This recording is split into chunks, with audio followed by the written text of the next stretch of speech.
Hi, and welcome back to another episode of Your Health Transformed. I am your host, Dr. Hamilton.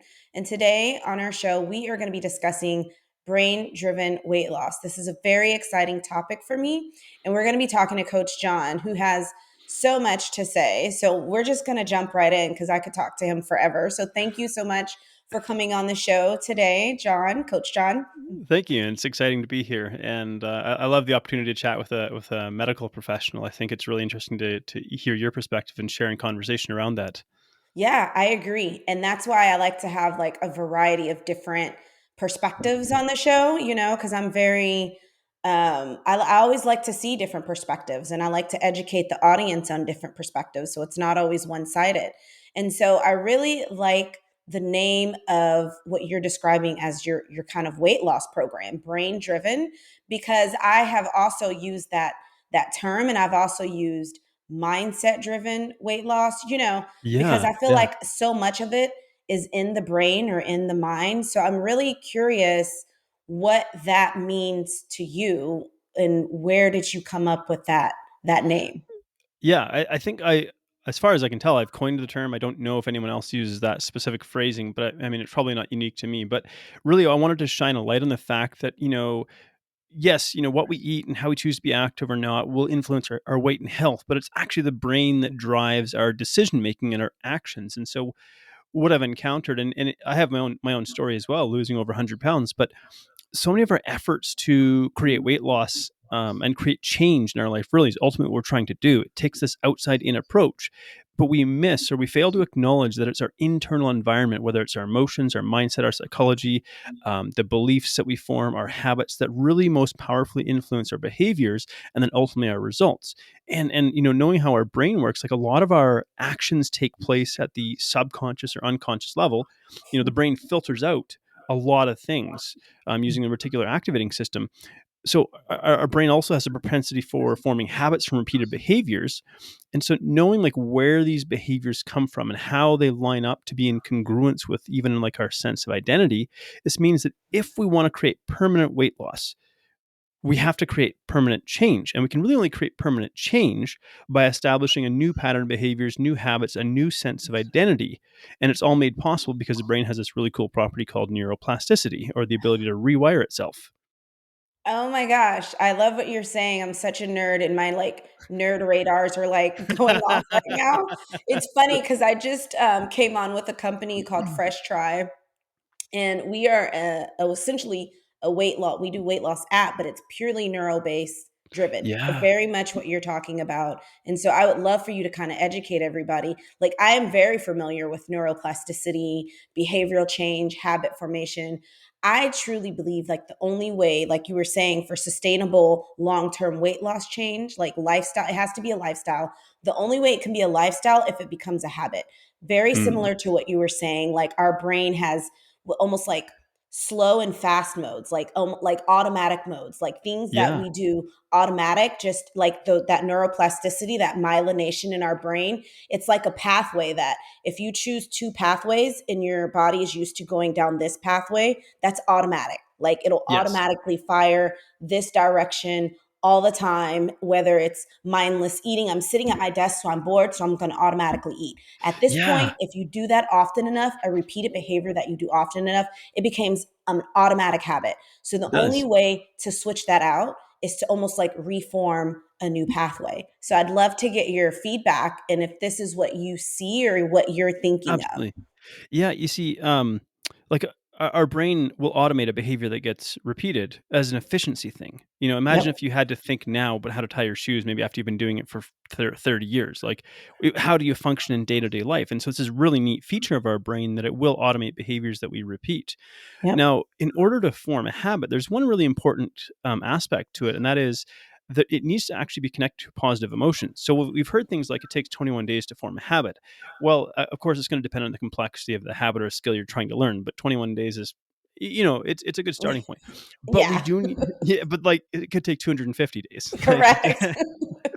but what we think about is when it gets connected to a positive emotion, because dopamine, which is that neurotransmitter that we obviously we feel pleasure when dopamine's elevated in the brain, we often don't think about it like a learning neurotransmitter, But that's really what it's doing is and it doesn't really matter if it's a quote unquote good or a bad habit. It's like if we repeat a behavior, if we do a Mhm. behavior and it gives us a surge in dopamine, we're Correct. likely to repeat the behavior. And so whether that's eating a bag of chips while watching Netflix, that Correct. teaches the brain something, or whether it's, I went for a walk and I came back and I felt better because I did something active. But the other thing I think about is like our brain. I try to understand like why behaviors happen, like things like self sabotage. Why do we do Yep. that? And the old model, I think, was to say, well, there's something wrong with you. There's a character flaw or a character Mhm. failing. And I think it's, you know what? That's not what this is. So let's look at it. I like to say all behavior makes sense. So it doesn't mean Yeah. that all behavior is good or beneficial, but it always makes sense. So I go, let's try to understand why this behavior is happening. And then, the other part of it is, as we talk about so much of our behavior is automated, if we want to change a behavior, we actually have to start bringing it into our conscious awareness in order to actually Yep. create change. And I so that could be agree. something very simple. Like, for example, I have my clients take photos of their meals. Now, I do that because very often, there's a resistance to tracking our food intake. I don't Yep. want to weigh all my food. I don't want to count calories or things like that. But what that does is that activates the prefrontal cortex. It triggers conscious awareness when we go to eat. And it's not like you necessarily have to do that forever, but we start training our Right. brain to take a photo and become aware. Now, when we go to eat that food, we're going to be thinking, well, they might think my coach is going to see this photo. There's that Mhm. part of it. But also, just now they've done a conscious action in front of their food. They're now going to eat with more awareness and mindfulness than they would have before. Yeah, I agree. I agree. So I'm not a huge fan of long-term tracking, which is what the whole diet industry was Mm, like mm. based on, unfortunately. It's like track food, smart goals, like all these different things. And then when people don't hit whatever that goal is, that performance goal, then people are like, I'm a failure. And have all these like shaming methodologies in their Yeah, head. So I agree that there's a role for tracking initially, specifically for exactly what you're talking about.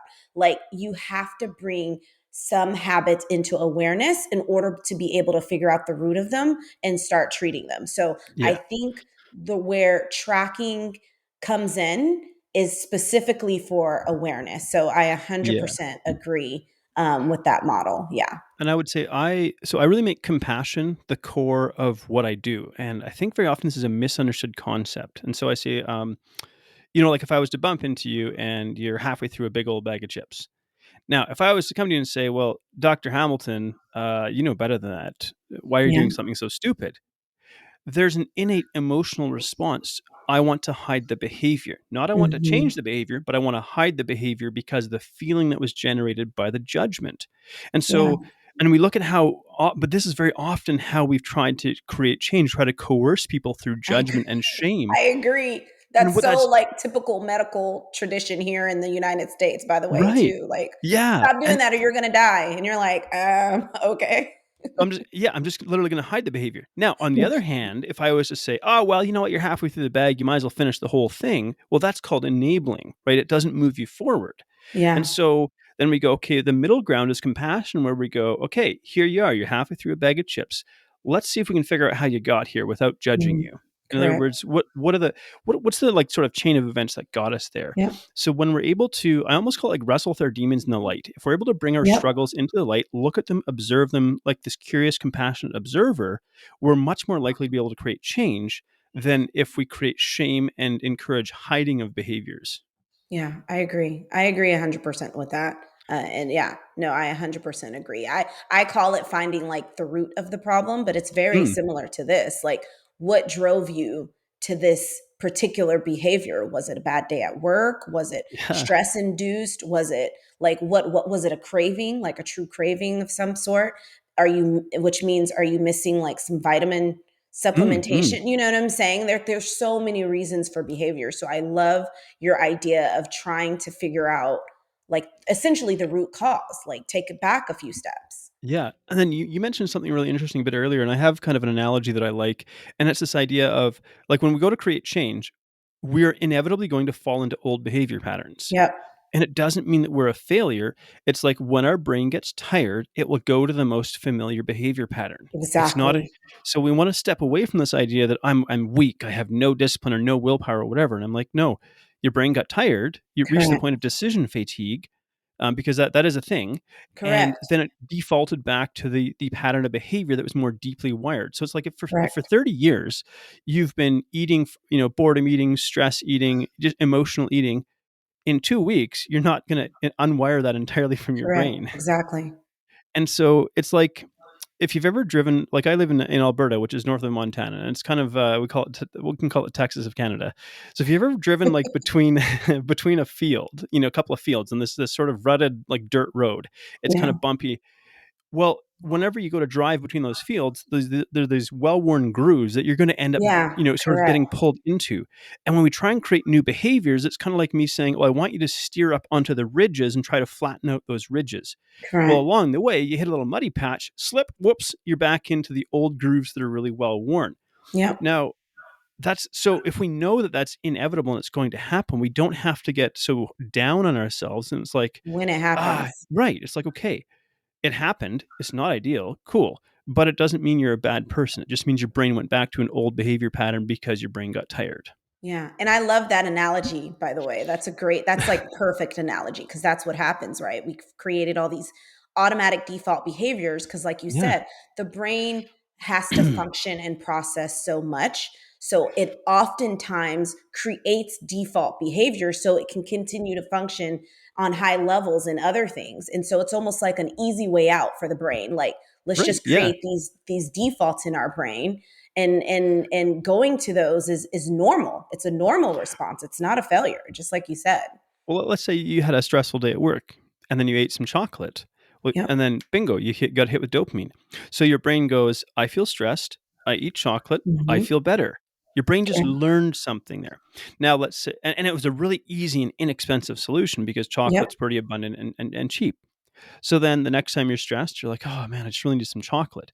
You're actually looking for stress relief, but your brain remembered when I ate chocolate, it made me feel better, and so on. Correct. Now, let's say the byproduct of that type of behavior is okay, now you start to gain weight and you go, uh oh, something's wrong. Like this. So you go, I have to cut out chocolate. That's it. I'm Yeah. swearing off chocolate because it's the problem. Well, your brain goes, hang on a sec. That was a solution to a problem. And you Yeah. just took that away without actually addressing the real problem. So then we start to develop a craving. Yep. And eventually it feels like, well, the only way this craving is going to go away is if I satisfy it. Then you eat chocolate and bingo, you're right back into number one. I feel uncomfortable. I eat chocolate. I get relief. Now, Yep. kind of the third piece of this puzzle is we then create a story or a narrative to explain our behavior. So we might say something like, I guess I'm a chocoholic. So that's how we explain our behaviors is through this story. Yep. Now, if we think about what a belief is maybe just a thought that we accept to be true. And then as we accept to be true, our brain will actually organize information to confirm it. It's called confirmation bias. And so then next time you see chocolate, your brain goes, hey, you're a chocoholic. What does a chocoholic do? Oh, they eat chocolate. Correct. And so our brain pushes us to repeat behaviors to confirm that belief to be true. And so I think that piece of the puzzle really often gets Yeah. missed. This how our beliefs and our sense of identity actually drive our Correct. behavior as well. I know, I 100% agree. I've called that in my books and stuff, like labels, right? Like, Yeah. how are you labeling yourself? Like, even people who come to me and label themselves, they come and say, I'm a diabetic. They start labeling themselves as their medical condition or what somebody else had told Right. them. Yeah. And I'm like, no, this is not who you are. Why are you relating to this label? This is just a label, like some random, you know what I'm saying? Hmm. Like an external label. Like, there are so many things that you need to identify with that's not that. I feel like that's part of this self-sabotage thing, and you can Mm. confirm your beliefs and what you're seeing in your practice, that once you almost identify with this label or what, you know, this confirmation, and then you start Yeah. acting that out, to Yeah. me that's almost like a form of self-sabotage, you know? And yeah, so self-sabotage is a super interesting phenomenon. And for the record, we didn't really dive much into my backstory, but I used to be morbidly obese. I've lost over 100 pounds. I used to be a binge-eating food addict and a self-hating, self-loathing person. Yeah. And so I look at where I am now, and it's almost like I was a different person. And part of that was driven by trauma. And not everyone has trauma there, but I have trauma in my backstory, and that's how I ended up being a binge-eating food addict. But all of this to say, when I was trying to create change, I was trying to force external change. In other words, I was trying to impose all of these rules and restrictions on me, but I wasn't addressing the inner root cause here, my sense Yeah. of identity. And so Right. whenever I would start to get too far away from who my sense of identity was, my primal brain would go, alert, alert, alert. We're getting into the danger zone. We're getting to unfamiliar, unknown, uncomfortable, resort back to old behaviors. And that's kind of what self-sabotage is our brain trying to protect who it sees us to be. Correct. And so it's like, if we're going to, because the problem we want to solve is, well, how do we create permanent change? And the old method of, just white knuckle your way until you get to your goal weight, like, clearly doesn't work. Clearly. And so we have to almost like slide it under the radar of your primal brain. So we have to introduce change in sort of incrementally small components where it's Mhm. not too much and it doesn't trigger that primal survival defensive response. And so I like to take what I call like a nutrition progression approach. So let's say, to contrast that, a diet is like, I'm going to impose 20 rules on you starting today. Like, you Yeah. can't do this, you can't do this, you can't do this, you have to do this, you have Correct. to do that, and so on. Yeah. 100% guarantee you're going to fail. Long term, Correct. like, right, because it's too big a leap. It's too much of a departure from who you presently are. Yeah. And so your brain is going to push you back. Whereas if you start with like one small behavior, and I encourage this concept called CMG, or can't miss goals. So I say, let's set a behavior that's almost so small, there's like no way you can miss it. Correct. Because what determines the success of forming a habit is the repeatability of the behavior. And once the behavior pattern is established, you can always expand it, nurture it, and grow it. So Correct. I would say, for example, don't set your, maybe if you're averaging 2,000 steps a day and you're quite sedentary, don't make your goal 10,000 steps a day, because Exactly. because you're not going to hit that. Or Make it 150 minutes of exercise a week, right? Like right. all Yeah. these like guidelines. There's all these guidelines here in the US, Yeah. ADA guidelines, nutritional guidelines, and that's what they are. And I'm like, this is not realistic for the average person who Yeah. doesn't, who is struggling with this in the first place. So I Yeah. 100% agree. So you just set it to like, I made mine 5,000 steps because I, Yeah. I I I got a tracker and I was like, okay, so I was doing maybe an average of like 4,200 steps a day. So I was like, Yeah. okay, I'm going to set my CM to 5,000 steps. It means I had to do a little bit of conscious activity to make sure I hit that 5,000. Hmm. But then eventually, like, over time, what happened is my average started to grow, and pretty soon it became, well, how soon can I hit 5,000? And then, so then the average became more like 8,300. But Hmm. I kept that CMG because there's something about like developing a winning streak. Yeah. It's an old Jerry Seinfeld trick. So Jerry Seinfeld, obviously became one of the best and most famous comedians in the world. Well, his thing was, he had to write a joke every day, just one joke. And it didn't matter, good, bad, ugly, whatever. He had to write a joke every day. And every time he did it, he put a big red X on this wall calendar and he started to form this chain of like red X's. And the idea was, don't break the chain. So Yeah. once you get the streak going, you keep it going. And Yeah. that's, I think, like how I encourage people to sort of cultivate and develop a habit, is this concept of CMG, or a can't miss goal. Yeah. Yeah. So that makes a lot of sense. And I actually wanted to dig into your story a little bit in the Yeah. sense that my question was, how did you get to where you are now with this brain driven weight loss? Is it Yeah. because you went through it, or did you go through it and had somebody kind of help you and train you, or Oh, I how very did much had help. this? Yeah. Yeah. And I would say, and so, because people will see the before and after photos, right? And they go, "Oh my gosh, like, whatever it is you did, I want to do that." And it's like, well, Yeah. hang on a sec. So when I was 29, I was nearly beaten to death when I was living in South Africa, and Mm. it nothing really prepares us for that sort of being violently traumatized like that. And so Yeah. my response was to turn to food, not consciously, but it was, again, a learned response. When I eat food, I can sort of make this uncomfortable feeling disappear temporarily. Yeah. But the byproduct of that behavior pattern was, obviously, that my weight ballooned. So you add like trauma and stress and binge eating and so on. And so for about 5 or 6 years, I tried just about every diet under the sun. I'll try, paleo, or I'll go primal, or I'll Correct. make vegan, or raw food vegan, or then I go, Yeah. and so on, and all these different approaches. But none of them were addressing really the root cause, which was, I had really developed this disordered relationship with myself and my body.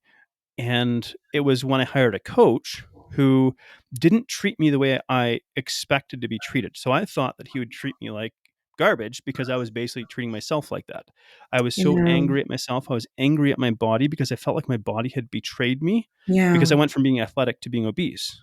And so I was projecting my own feelings of inadequacy onto my coach and assuming that he was going to treat me this way and he was going to talk down to me and he was going to shame me for my screw ups and beat me up, mentally or that sort of thing. And he didn't. Yeah. He showed me compassion. And that was a really new concept for me at that point in time. I was in my mid 30s. I'm 40 now. Men don't really talk about compassion very much. And so for him to model that behavior, every time I would screw up, he wouldn't talk down to me. Yeah. And so he really modeled for me the behavior that he was trying to get me to start modeling for myself. Yeah. And, he asked me this question one time. He said, and I say it's the question that changed my life.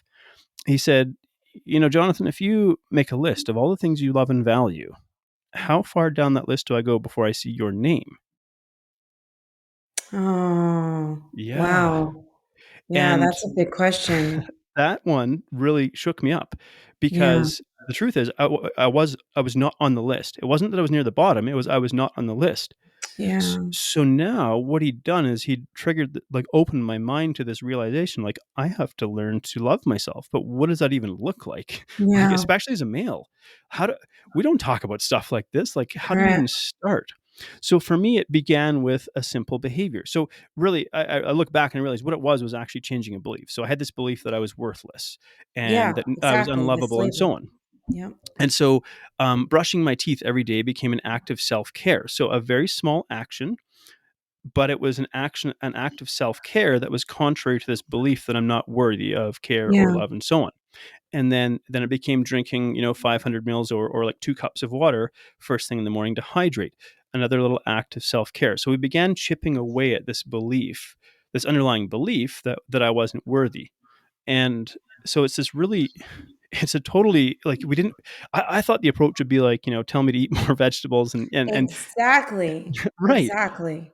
But it was Exactly. like, let's start tackling this at the real root of the issue here.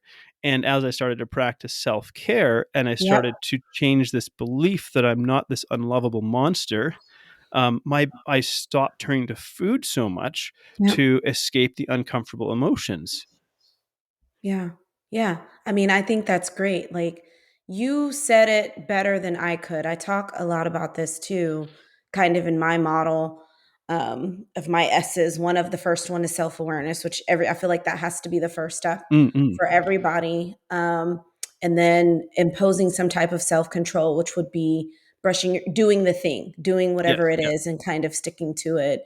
Mm. Self-care and then self-efficacy. And then, I have love that. being almost progressed to that. But I believe self-care, and I've talked about this previously, is like loving yourself, checking in with yourself, not like, oh, I'm gonna get my nails done type of thing. And I Right. think that is like super important to making people stronger, to making people have self-efficacy, which is the ability to think that you can, Yes. like you can go and kind of conquer and do and start tearing down all these belief systems that are not true. So I Yeah. really love that he took this approach because sounds like that's what you do and that's what I do in Mm. my quote unquote mindset driven or Yeah, behaviors. Like yeah. I don't start with the prescriptive, oh, you have diabetes or oh, you've been diagnosed with obesity or hypertension. Here's the Mm-mm. guidelines for a low sodium diet or a low sugar diet. Yeah. The question needs to become like, where are you right now? How can I meet you where you are right now? Whether it's I don't feel loved, I don't feel like I'm worth anything. I'm going under a tremendous amount of stress. That, you know what I'm saying? That stuff Yeah, needs to be yeah. dealt with first because no one is going to be able to eat a vegetable plate or whatever you want them to eat or take a medication if you're a provider. And Mm-mm. with all this other stuff going on in their head, they'll be able to do it temporarily because you've asked them to do it.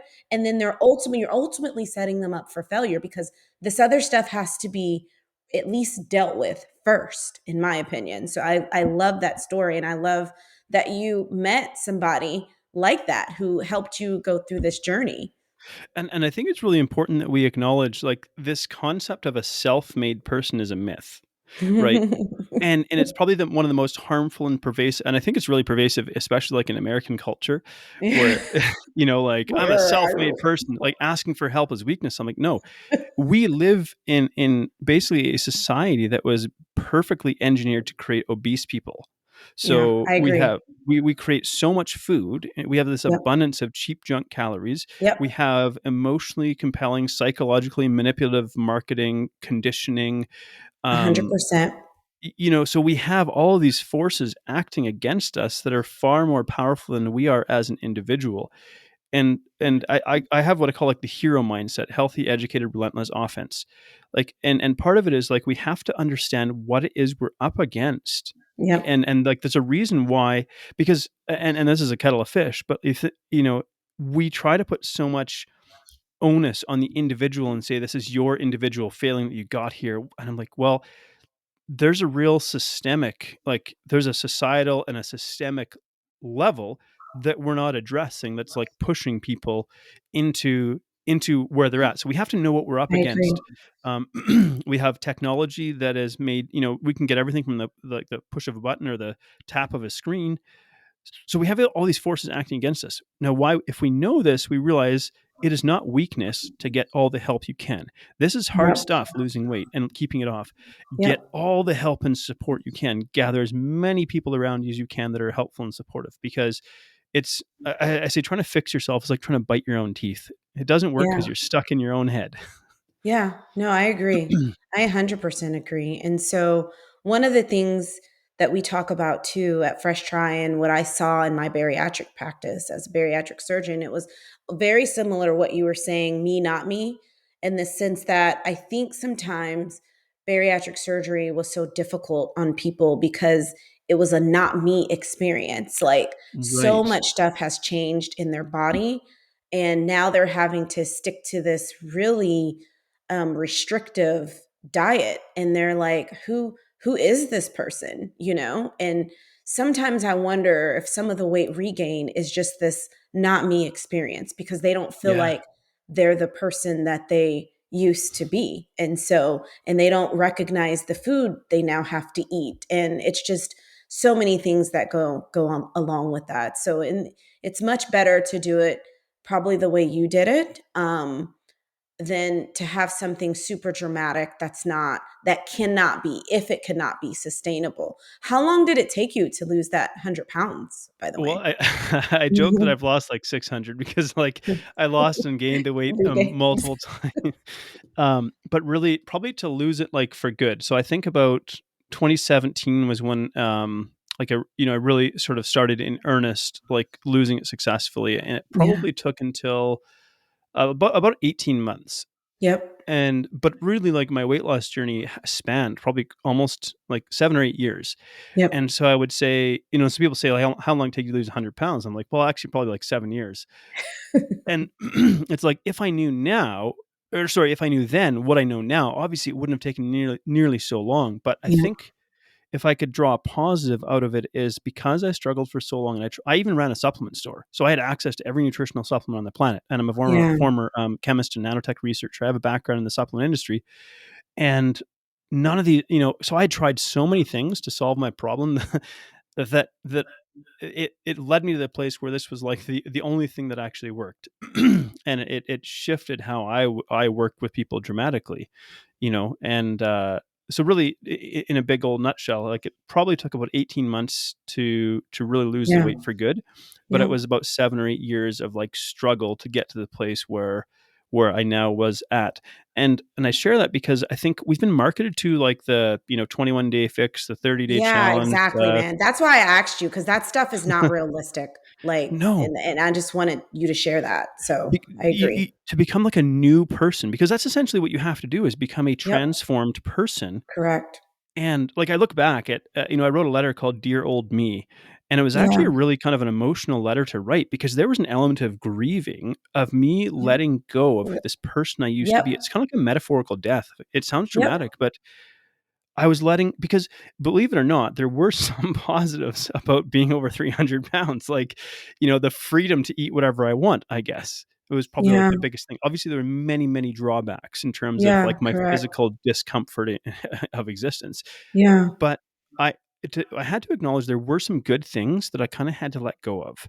There Yep. was some, I was the jolly fat guy. I was the life of the party. Hey, every John's here, like, encouraging Yeah. everybody to overeat so I didn't, to kind of mask my own disordered eating behaviors and things. Like, so I think sometimes we need to acknowledge that this is, while it's going to be a positive change, it's not 100% perfectly positive making this change. There are some Yep. good things that we have to leave behind and maybe even grieve or mourn the Yep. loss of those things, the death of those things in our life, as dramatic as that might sound. No, I don't think it's traumatic at all. I'm a bariatric surgeon, and so we always call like right couple weeks before their surgery. I make them go on a liquid diet, and Mm-mm. and we call it the last meal. So it's like you can have one more meal, and then it's 2 weeks liquid diet, and then you're getting your surgery, and that's it. Like you cannot go back. And with bariatrics, you'll get sick, like physically sick, end up back in the hospital if you Mm-mm. start going back to some of the bad foods.